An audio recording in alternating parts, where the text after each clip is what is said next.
Olá, pessoal, estamos de volta para a nossa quarta aula de introdução de enfermagem.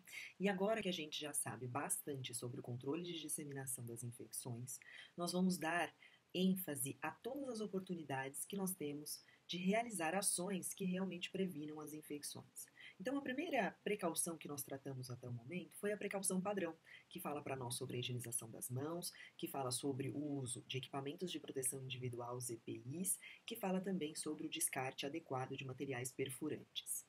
Falando então sobre a higienização das mãos, eu vou deixar para vocês aqui no próximo slide, e aí vocês também acompanham lá no livro do volume 1, página 450, os 5 momentos para a higienização das mãos no atendimento ao paciente hospitalar. Então vamos acompanhar o desenho aí. O primeiro momento é antes do contato com o paciente, ou seja no momento de fazer a identificação do paciente ou aferição dos sinais vitais, por exemplo. Então, qualquer contato que eu tenha com o paciente, é necessário que antes deste contato eu realize a higienização das mãos. O segundo momento é antes da realização de procedimento asséptico. Então, a punção venosa, uma troca de curativo, algum procedimento que tenha essa técnica asséptica, também é necessário que eu faça a higienização das mãos. Por que a gente fala isso? Porque às vezes a gente acredita que por usar luva num procedimento asséptico, por exemplo, não é necessário a higienização das mãos. E na verdade é assim. Antes do calçamento das luvas, que é uma técnica que nós vamos aprender hoje, então antes do calçamento das luvas é necessário que eu faça a higienização das minhas mãos. O terceiro está aqui embaixo, ó, é após o risco de exposição a fluidos corporais. Então, seja desprezando urina, fezes ou conteúdo de dreno, é necessário que eu faça a higienização das mãos logo após eu me expor a este tipo de material. O quarto é após o contato com o paciente. Qual contato? Qualquer um destes 3 citados. Ou, mesmo em contato simples, eu fiz simplesmente após uma troca de decúbito, né? Mudança de decúbito. Eita, a professora se enrolou agora. Então, eu fui lá, realizei a troca do decúbito do paciente. Ele estava de barriga para cima e eu precisei virar o paciente de lado. Encostei no paciente, na pele, que não estava machucada nem nada, que a gente chama de pele íntegra, mas mesmo assim, após este contato, ou qualquer outro, é necessário que a gente faça a higienização das mãos. E o último e quinto momento é após o contato com áreas próximas ao paciente. Repare que no desenho tem uma linha pontilhada, e ele coloca um círculo aqui do nosso lado e mostra a cama, a mesinha de cabeceira, o suporte de soro, ou todo e qualquer mobiliário que esteja no quarto do paciente. Então, mesmo que eu não tenha contato direto com o paciente, mas que eu tenha contato com qualquer área próxima ao mobiliário, é necessário que eu faça a higienização das mãos após este contato. Então, basicamente, para a gente gravar e não esquecer mais, a higienização das mãos ela deve acontecer sempre antes e depois de qualquer contato ou qualquer procedimento realizado com o paciente. E aí a gente vai relembrar, então, os cuidados e as precauções. Vou pedir para vocês voltarem lá na página 280, agora do volume 2 do livro, para a gente poder dar continuidade à nossa aula. Então, a primeira precaução que nós vimos é a precaução padrão. Repetindo, higienização das mãos, o uso de alguns EPIs específicos e o descarte correto de materiais perfurantes.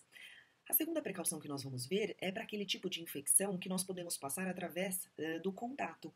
Lembrem-se, contato direto ou indireto, não importa. Mas para isso é necessário que a gente faça a higienização das mãos, que a gente utilize obrigatoriamente o avental, que a gente utilize luvas e que o paciente fique em um quarto privativo. Olhem aí no final do desenho, tem para vocês uma portinha. O que significa isso? Que esse paciente ele precisa ficar fechado neste quarto e que esta portinha fique identificada e sempre fechada, para garantir que nenhuma pessoa entre sem esses devidos EPIs. E quais são eles? Repito, para precaução de contato, os EPIs são avental, e aí este avental tem que ser descartável. O que significa isso? Que esse avental vai ser utilizado somente uma vez, e depois que você sai do quarto desse paciente, ele precisa ser desprezado, e se houver a necessidade de entrar novamente no quarto, é necessário um novo avental descartável. Então é necessária a utilização deste avental descartável, e é necessário também o uso de luva em qualquer contato com o paciente. Lembrando que o primeiro item também citado na precaução de contato é a higienização das mãos. Então, antes de calçar a luva, por exemplo, porque eu vou fazer algum procedimento com o paciente, é necessário que eu utilize, que eu faça a higienização das mãos.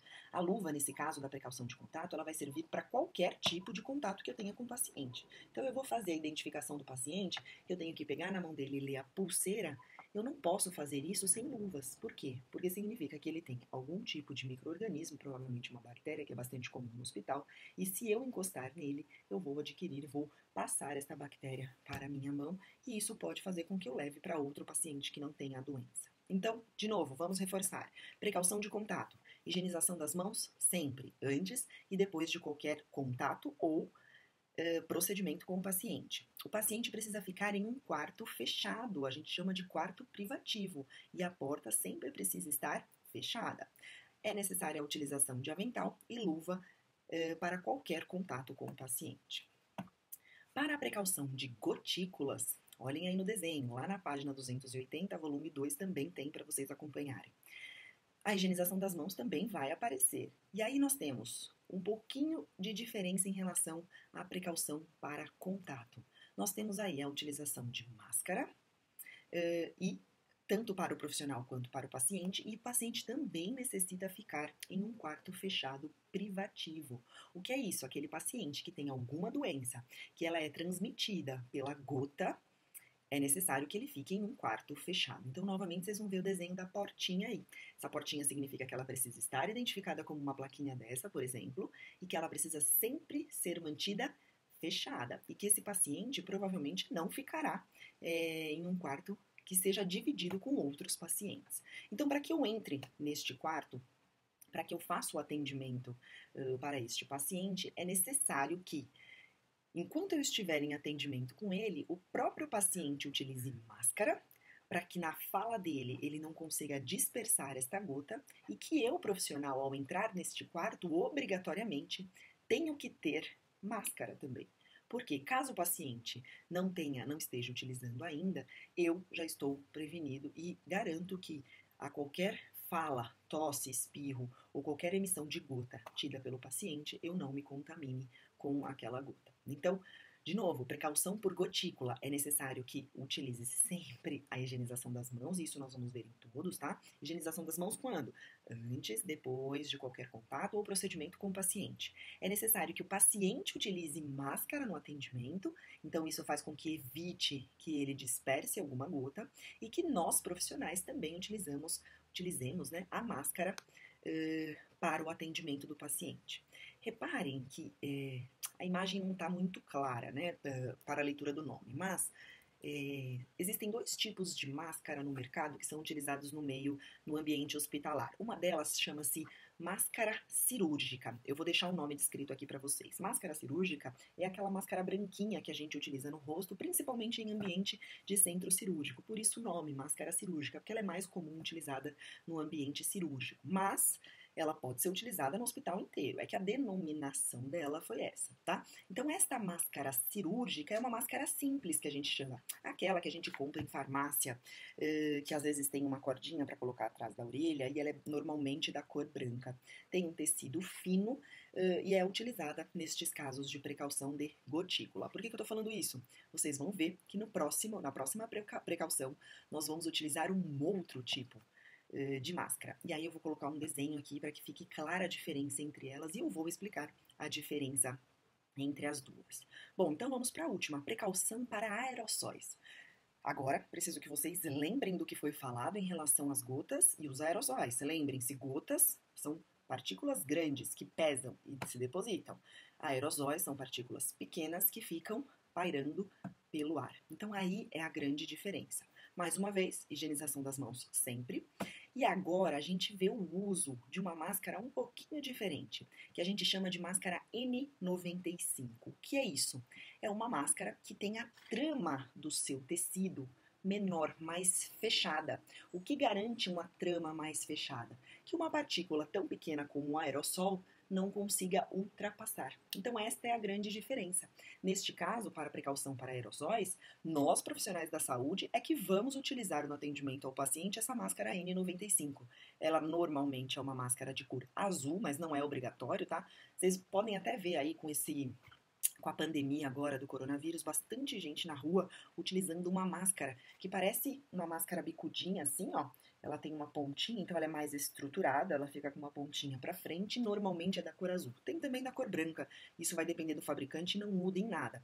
Às vezes vem com um respiradorzinho do lado, que também não influencia em nada, mas a grande diferença entre ela e a máscara cirúrgica é que a máscara N95 tem a trama do seu tecido mais fechada, o que impede que um aerossol passe. Então vamos organizar as ideias. Para a precaução de pacientes, né, em isolamento por aerossol ou aerossóis, precauções para aerossóis, nós, profissionais da saúde, antes de entrar no quarto do paciente, devemos utilizar a máscara N95. E aí vocês vão ver no slide que do lado tá máscara cirúrgica para o paciente. Poxa, mas por que será que isso acontece? Vamos pensar mais uma vez. Vejam, se a fala, né, é que vai dispersar, ou o espirro, ou a tosse, é que vai dispersar a gota, e a gota vai se transformar em um aerossol, é necessário que o paciente utilize máscara cirúrgica para evitar esta emissão também. Então, durante o atendimento... Eita, olha o gato passando. Desculpa, pessoal, vamos lá. Durante o atendimento, é necessário que o paciente utilize... Opa, pausa para o gato. É necessário que o paciente utilize a máscara cirúrgica a fim de evitar que esta gota seja emitida. O último detalhe é que é igual os outros detalhes. O paciente também ficará em quarto privativo. O que é isso? O paciente não pode ficar com outros pacientes junto ali. Então, não pode ser tratado em um quarto de enfermaria, por exemplo, em que eu tenho mais de um leito de internação. Certo? Organizamos as ideias? Então, para precauções para aerosóis, é necessário que o profissional utilize máscara N95 e o paciente utilize a máscara cirúrgica. Vocês vão ver aí a diferença entre elas. A azulzinha é a máscara N95 e a branquinha é a máscara cirúrgica simples, tá? Eu vou deixar para vocês agora, para vocês pensarem um pouquinho, deixa eu ver, duas questões para que vocês consigam responder aí relacionadas a esse tipo de precaução. Vou dar 2 minutinhos e a gente já retorna para falar do assunto que é biossegurança para a enfermagem hospitalar. Combinado? Vamos lá, vamos pensar um pouquinho, vou deixar para vocês responderem. Bom, para a questão 1, está dizendo assim, ó. No 6º pós-operatório de um transplante hepático, o paciente apresentou hemorragia digestiva alta, necessitando atendimento de urgência e intubação orotraqueal. Bom, para quem não sabe, intubação orotraqueal é quando fica com aquele tubinho na boca que ajuda o paciente a respirar, porque o paciente não consegue respirar sozinho. Quais precauções devemos utilizar? Precauções aéreas, precauções por contato, precaução padrão ou precaução por gotícula. Pensem, em algum momento foi falado que este paciente está em isolamento? Assim sendo, a única resposta que pode ser certa é a resposta C, precaução padrão, que a precaução padrão será utilizada para qualquer paciente, em qualquer atendimento. Então é necessário sim que a gente utilize a precaução padrão. Joia? Bora para a segunda. Uma criança politraumatizada, para quem não sabe isso, provavelmente ela sofreu algum tipo de acidente e teve vários traumas, por isso que é politraumatizada, traumas em diferentes lugares, ou provavelmente quebrou uma perna, quebrou um braço, ou contundiu uma perna, contundiu o braço, politrauma, é isso. Vítima de acidente de carro, chega em uma UPA com fratura exposta no membro superior direito e vomitando. Quais seriam os EPIs indicados para o atendimento? Reparem bem, a gente está falando de EPI. Luvas e protetor de face, luva, avental e máscara, luva, avental, óculos e máscara, ou apenas luva de procedimento? Vamos ler de novo o caso do paciente. Ele tem uma fratura exposta no membro superior direito e está vomitando. Vejam, tudo isso faz com que eu, profissional, tenha risco de me expor a estas secreções. Então, a fratura exposta provavelmente tem sangue. É um dos riscos. E o vômito, ele está expelindo algo pela boca, que pode vir em jato, por exemplo. Então, expelindo vômito. Vejam que para eu me proteger, para eu garantir que eu, profissional, não tenha contato com nenhum destes materiais, é necessário que eu utilize luvas, sempre, né, para o atendimento dele. Avental, por que avental? Porque a hora que eu tiver só com o meu jaleco, pode se sujar de vômito, por exemplo. Óculos, porque é minha mucosa. Se é minha mucosa, o vômito ou um jato de sangue pode espirrar nos meus olhos. E máscara. Por quê? Porque eu também tenho que proteger a minha mucosa nasal e a minha mucosa oral. Então, neste caso, também a resposta certa é a resposta C. Procurem sempre fazer essa conexão quando vocês forem responder alguma questão. Façam a análise do texto lido e aí façam a eliminação. O que eu faria nesse momento? Bom, usaria só luva?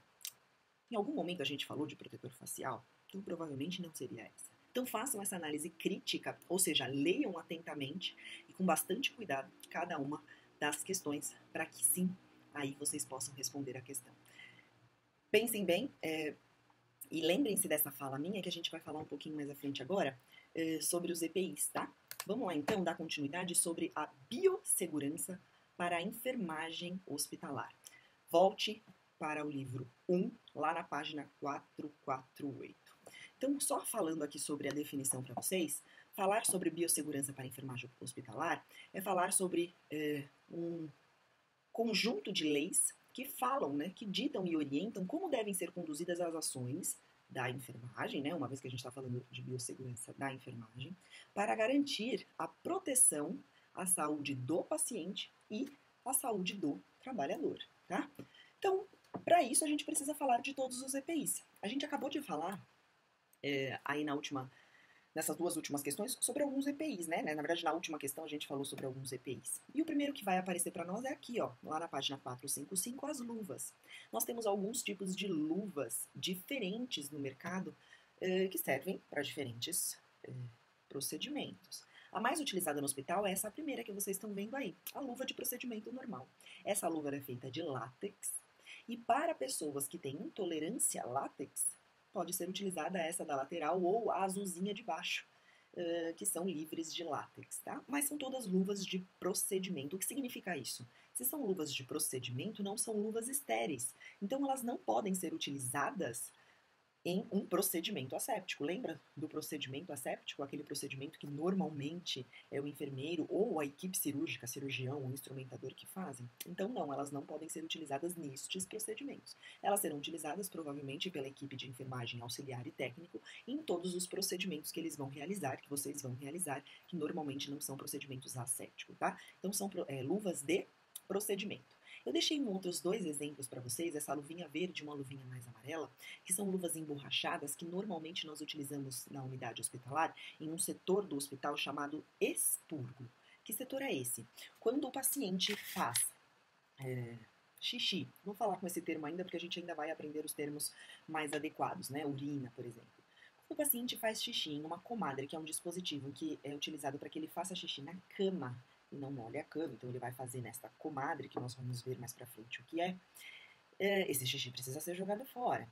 Se não há no quarto do paciente o banheiro para que eu consiga desprezar, né, esse xixi, a urina, no vaso sanitário, é necessário que eu leve ele para um local chamado expurgo, que é uma salinha, normalmente no corredor da enfermaria do paciente, e essa salinha tem uma descarga ou ela tem uma pia que é destinada para a desprezar esses tipos de dejetos. Só que, depois de desprezar, eu preciso fazer a higienização dessa comadre. Porque, por exemplo, lá no Hospital do Mandaki, essa comadre ela é de uso comum. O que significa isso? Eu vou utilizar para esse paciente, e se o vizinho do lado tiver a necessidade de uso, essa comadre deverá ser higienizada e vai sim ser utilizada para outro paciente.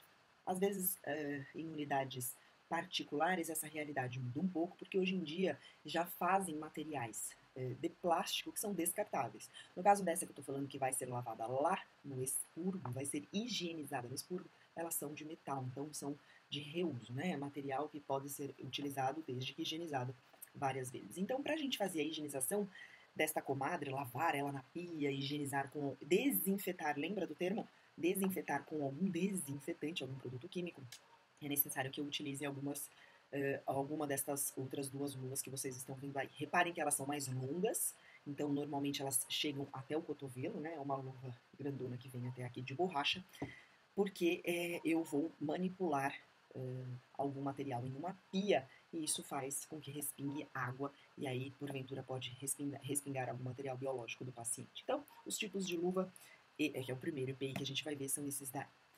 Dando sequência, a gente tem a máscara N95, que é essa azulzinha que vocês já conhecem, óculos de proteção, máscara cirúrgica, a branquinha da lateral aí que vocês também já conhecem, a touca, que hoje está sendo utilizada nesse momento de pandemia aí para o coronavírus. Os profissionais são orientados a utilizar a touca, porque ela o vírus pode ser transmitido pela gota, né?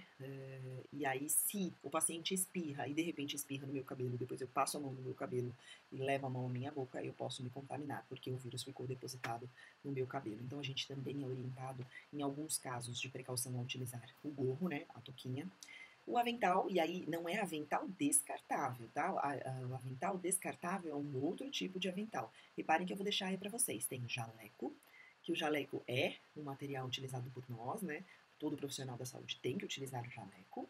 E tem o avental descartável, o avental de isolamento, que é esse outro branquinho, um pouquinho mais fininho que vocês estão vendo aí. É esse que nós citamos anteriormente, que é um material de uso único.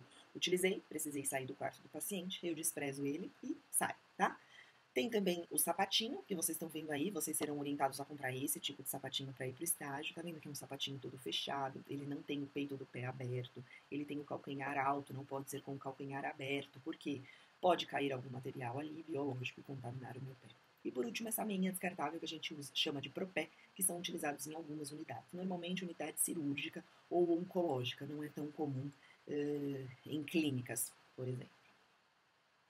E aí um outro tipo de precaução que nós vimos também um pouco mais para trás é a imunização do profissional. Isso garante com que o profissional também esteja protegido.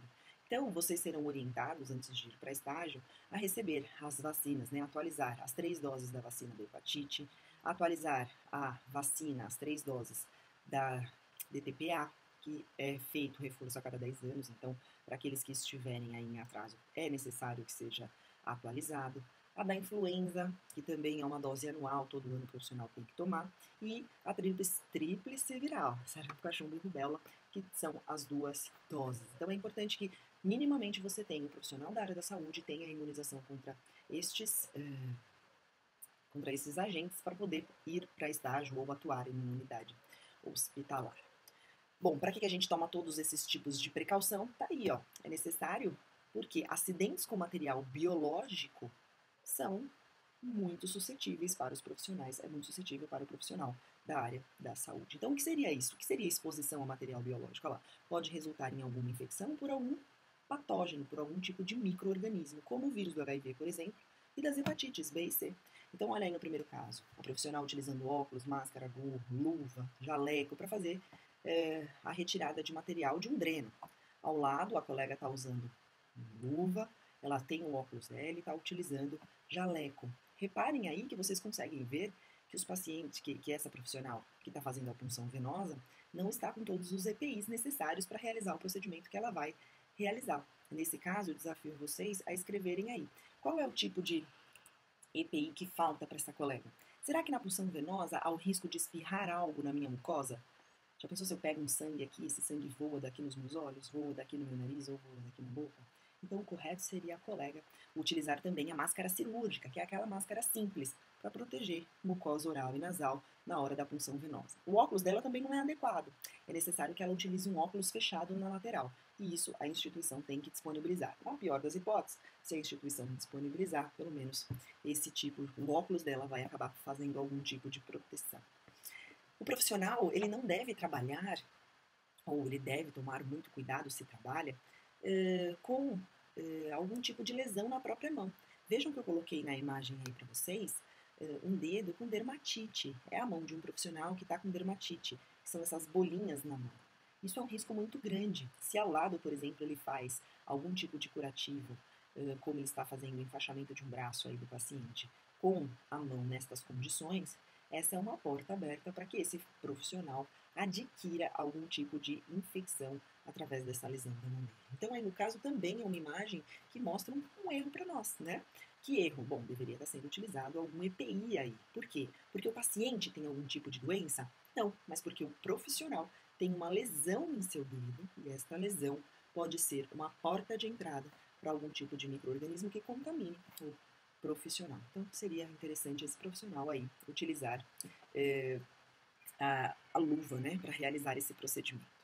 E aí, quais os tipos de fluidos biológicos que a gente chama que podem transmitir doença para nós profissionais da saúde? Quais doenças? Bom, qualquer tipo de doença que o paciente tenha. O que nós nos preocupamos e ouvimos muito falar é sobre a transmissão da hepatite, das hepatites, né? B e C e do HIV. E eles podem ser transmitidos através do quê? Olha lá, risco de transmissão, ó, por sangue, por líquor, que é o líquido que passa na coluna, pelo líquido pleural, que são os líquidos, é o líquido do pulmão, líquido acítico, que é o líquido que fica na cavidade abdominal, líquido amniótico, que tem a ver com a placenta, né, durante a gestação, líquido peritoneal, que é o líquido também da cavidade abdominal, líquido pericárdico, que é um líquido que fica no coração, líquido sinovial, que é um líquido que fica nas articulações, soro, que é um tipo de líquido que fica no nosso sangue, que faz parte da composição do sangue, e aí por isso que ele está soro barra plasma, no sêmen ou em secreção vaginal. Sem risco de transmissão, na tabelinha do lado, ó, exceto se houver presença de sangue, no suor, na lágrima, fezes, urina e vômito. Então, esses outros tipos de fluidos, como suor, lágrima, fezes, urina e vômito, se tiver a presença de sangue, podem sim também transmitir algum tipo de doença para o profissional de saúde. Então, por que, olha lá, fatores de risco para ocorrência de infecção? Como que acontece, então, uma infecção para o profissional da saúde através destes fluidos que nós vimos aí? Porque a patogenicidade do agente infeccioso vai depender disso. Então, a hepatite, por exemplo, tem uma patogenicidade alta. O volume do material biológico envolvido, então depende da quantidade de material que você foi exposto. De repente, você estava fazendo aquele desprezo do dreno da paciente e mais de 20 ml pingou na sua mucosa. 20 ml é uma quantidade grande. Veja, então há um volume de material biológico bem alto envolvido. Ou não, foi só um respingo no meu olho, ou seja, o volume de material biológico é menor. Uma outra coisa que influencia é a carga viral ou bacteriana da fonte da infecção. Então, quanto maior o volume de material biológico, provavelmente maior será a carga viral, porque vai ter mais micro-organismo ali naquele líquido. A forma de exposição também faz diferença eu perfurar o meu dedo com uma agulha e essa agulha ter sangue, e faz diferença, né, em relação à forma de exposição, se espirrar alguma coisa na minha boca ou no meu olho. E a suscetibilidade do profissional de saúde. Se o profissional de saúde está em dia, por exemplo, com a sua carteira de vacinação, existe sim um risco dele se contaminar, mas esse risco pode ser minimizado. E aí, o que eu faço se eu estiver lá no estágio, por exemplo, e eu me contaminei com algum tipo desses materiais biológicos? O que eu faço se eu me contaminei? Bom, tá ali, ó. Se eu sei de quem foi a contaminação, então eu estava realizando a punção venosa, furando a veia de um paciente, e eu sei qual foi o paciente, ou seja, eu tenho uma fonte conhecida, imediatamente você deverá fazer a higiene da região. Então, vamos lá. Vamos organizar a ideia. Furei meu dedo com a agulha que eu estava utilizando no paciente. Se eu furei meu dedo, imediatamente eu tenho que higienizar o local deste furinho aqui no meu dedo. Então, eu vou na pia com água e sabão, limpo, lavo e deixo meu dedo ali em água corrente por um pouquinho de tempo. Isso vai garantir que eu higienize adequadamente a região. Se for necessário realizar um curativo porque tem sangramento ativo, eu realizo um curativo porque tem o sangramento. Se não for necessário realizar o curativo, pode deixar assim mesmo, seca a região e parte para os próximos passos. Próximo passo, bom, se eu sei qual é o paciente, há a possibilidade de fazer a coleta de sorologia do paciente. O que é isso? Eu preciso saber se esse paciente tem HIV. Então faz o teste rápido para HIV e hepatite, para as hepatites, se eu sei quem é o paciente. E esse paciente deverá consentir isso. Ou seja, eu vou explicar, senhor, eu estava realizando um procedimento no senhor, me perfurei. E eu preciso saber, é protocolo da instituição, eu preciso saber se há algum tipo de micro-organismo neste material.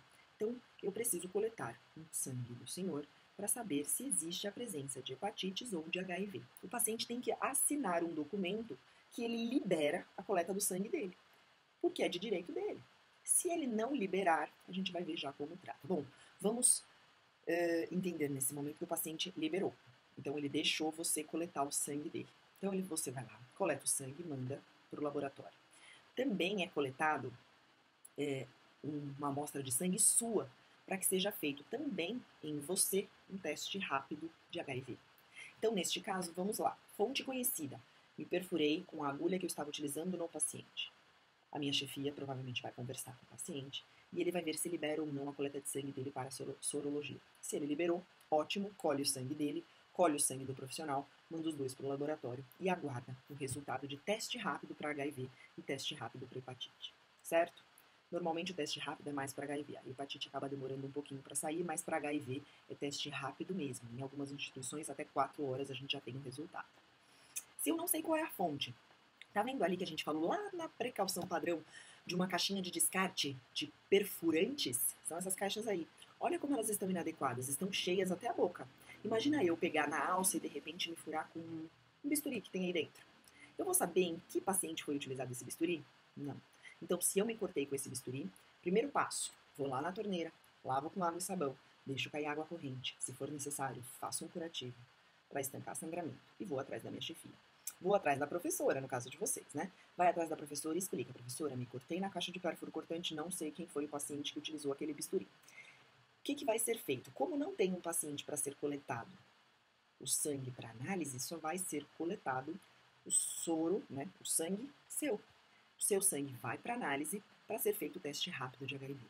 Mas, como é uma fonte desconhecida, é necessário que você inicie um esquema de profilaxia antirretroviral. Que é isso? Vai tomar o coquetel. Para garantir que você não desenvolva nenhum tipo de doença relacionada ao HIV. Não desenvolva a doença relacionada ao HIV. Por que tem que saber disso? Porque naquele primeiro caso, se o paciente não aceitar que seja coletado sorologia dele, a gente vai tratar como se fosse uma fonte desconhecida. E aí faz como? Coleta o sangue só do profissional.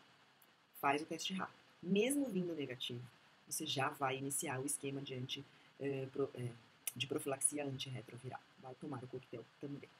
Por isso que é melhor prevenir a remediar, gente. Tomem sempre todos os cuidados, principalmente de precaução padrão e todas as outras precauções, para evitar que você, profissional, seja contaminado com algum tipo de material biológico que nós vimos dos pacientes. Além destes riscos biológicos, nós temos no hospital também outros riscos. Acompanha lá na página 462 do livro 1. Nós temos riscos ambientais. Então, além de nos expor a riscos biológicos lá do paciente, nós temos riscos químicos. Então, a gente utiliza produtos químicos para fazer a desinfecção dos materiais. Físicos, que nós utilizamos ali, ó, aquela autoclave, lembra que eu falei lá do material estéreo? Então, são maquinários ou câmara hiperbárica, ou mesmo aí o expurgo, onde essa pessoa está lavando o material, que são maquinários que nos expõem a riscos físicos, seja de temperatura, seja de ergonomia, tá? Nós temos radiações não ionizantes, e aí, ó, tem ali o celular, é uma radiação não ionizante, ou o radinho, né, também temos esse risco dentro do ambiente hospitalar. Radiações ionizantes, o raio-x, o tão famoso raio-x do hospital, pode nos expor a radiações ionizantes e o que nós acabamos de discutir, que são os riscos biológicos. Então vamos lá, organizem as ideias de vocês. Quais são os riscos biológicos que nós temos no hospital? Se liguem para responder essa pergunta aí. Então quais são os riscos? Olha lá, para pacientes, material contaminado e reutilizado. Então o paciente também pode se contaminar através de risco de material biológico. Transfusão de sangue com sangue contaminado, enxerto de pele, então tirou pele de um lugar para colocar no outro em pacientes queimados, transplante de órgãos, doação de sêmen para inseminação artificial e contato com sangue ou fluidos orgânicos de um profissional de saúde infectado, por exemplo. Se eu não tomar as devidas precauções, eu posso, durante uma punção venosa, por exemplo, contaminar um paciente com sangue meu, né? Então, é um risco também. E a mais famosa contaminação que nós já discutimos, contaminação cruzada, que o profissional leva uma bactéria, por exemplo, de um paciente ao outro e contamina o paciente com aquela bactéria. E quais são os riscos, resumidamente, para nós profissionais? Olha lá, perfuração da pele com agulha ou qualquer instrumento perfurante contaminado utilizado no paciente, por sangue ou qualquer outro fluido que nós já vimos, né? Os fluidos orgânicos, desde que estejam infectados, exposição da pele ferida, então aquelas dermatites que eu mostrei para vocês no dedo, se o profissional tem esse tipo de doença na própria mão, é um risco maior para ele, se ele não utilizar material de EPI. e respingos de sangue ou fluidos em boca e olhos. Então, sempre atentos à utilização dos óculos e das máscaras, certo? Bastante coisa. Vou deixar novamente algumas questões para que vocês respondam. Se liguem então, a gente se vê na próxima aula. Tchau!